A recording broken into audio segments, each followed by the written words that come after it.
আপনি কি জানেন আপনার যে মোবাইলটি ব্যবহার করছেন সে মোবাইলটি আপনার অফিসিয়াল নাকি আনঅফিসিয়াল? 3 কোটি আনঅফিসিয়াল মোবাইল বন্ধ করার সিদ্ধান্ত ইতিমধ্যে সরকার নিয়ে ফেলেছে।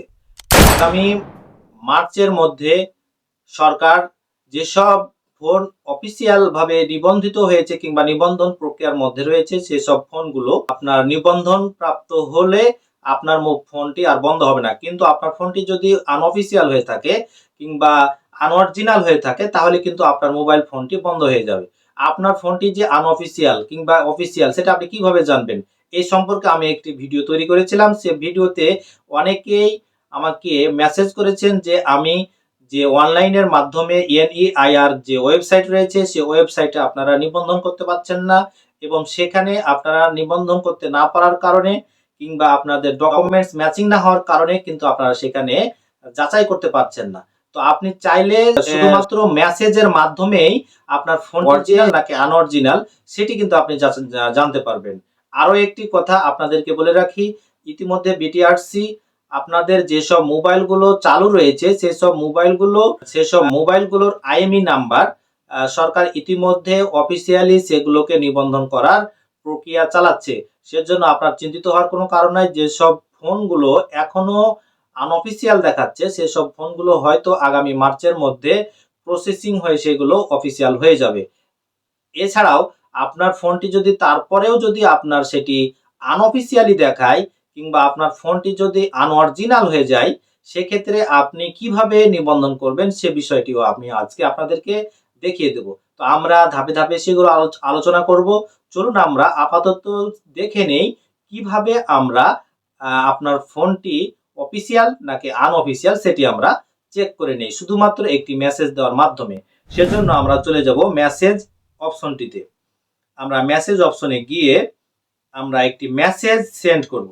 সেটি হলো 1616002 এই নাম্বারটিতে আপনাদেরকে একটি মেসেজ পাঠাতে হবে। মেসেজ বক্সে আপনাকে লিখতে হবে বড় হাতের কে ওয়াই ডি, সবগুলো কিন্তু আপনাকে বড় হাতের অক্ষর দিয়ে লিখতে হবে। এবার আপনাকে একটি স্পেস দিতে হবে। স্পেস দেওয়ার পর আপনার মোবাইলের যে আইএমই নাম্বার রয়েছে সেই আইএমই নাম্বারটি আপনাকে এখানে দিয়ে দিতে হবে। এবার কথা হলো আপনার আইএমই নাম্বারটি আপনি কোথায় পাবেন?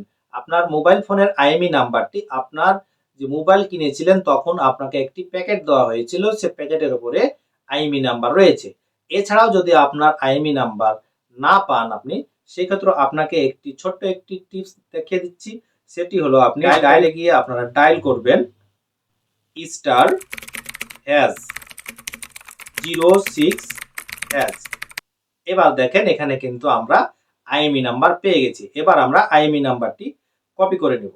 কপি হয়ে গেছে, বাস। এবার আমরা আবারও চলে যাব যেখানে আমরা মেসেজ করছিলাম সে মেসেজ বক্সে আমরা চলে যাব। মেসেজ বক্সে গিয়ে এবার আমি এখানে পেস্ট করে দেব। এবার আইএমই নাম্বারটি আমার পেস্ট হয়ে গেছে। তাহলে আমার 16002 এই নাম্বারটিতে আমরা KYD লিখে আমরা একটি স্পেস দিয়ে এখানে আমরা একটি আইএমই নাম্বারটি পেয়েছি, সেই আইএমই নাম্বারটি এখানে আমরা দিয়ে দিলাম। যে কোনো একটি মোবাইল নাম্বার থেকে আপনি এখানে মেসেজটি সেন্ড করে দিবেন। মেসেজটি সেন্ড করে দিলে এবার তারা কিন্তু আপনার কাছে একটি ফিরতি মেসেজ দিবে যে আপনার মোবাইল ফোনটি নিবন্ধিত নাকি অনিবন্ধিত। এবার আপনার ফোনটি যদি অনিবন্ধিত হয়ে থাকে তাহলে আপনার চিন্তার কোনো কারণ নাই। আগামী মার্চ মাসের মধ্যে যেসব ফোনগুলো এখনো নিবন্ধিত হয়নি সেসব ফোনের আইএমই নাম্বারগুলো বিটিআরসির মাধ্যমে সেই আইএমই নাম্বারগুলো আপনাদের নিবন্ধন করার প্রক্রিয়া চলমান রয়েছে। এরপরও যদি আপনার ফোন নিবন্ধন প্রক্রিয়ার মধ্যে না আসে তাহলে এনইআইআর যে ওয়েবসাইট রয়েছে সেই ওয়েবসাইটে গিয়ে আপনাকে একটি রেজিস্ট্রেশন করে আপনার পাসপোর্টের কপি অথবা ভিসার কপি অথবা আপনার ক্রয়ের যে রসিদ রয়েছে সে রসিদ ব্যবহার করে কিন্তু আপনি আপনার মোবাইল ফোনের আইএমই নাম্বার দিয়ে সেটি রেজিস্ট্রেশন কমপ্লিট করতে পারবেন। আজকের ভিডিওটি দেখে যদি আপনি সামান্যতম উপকৃত হয়ে থাকেন তাহলে আমার চ্যানেলটিকে সাবস্ক্রাইব করবেন, আর ফেসবুক পেজ থেকে দেখে থাকলে আমার ফেসবুক পেজটিকে ফলো করবেন, আর একটি লাইক এবং একটি কমেন্টস করবেন। শেয়ার করতে ভুলবেন না। ধন্যবাদ।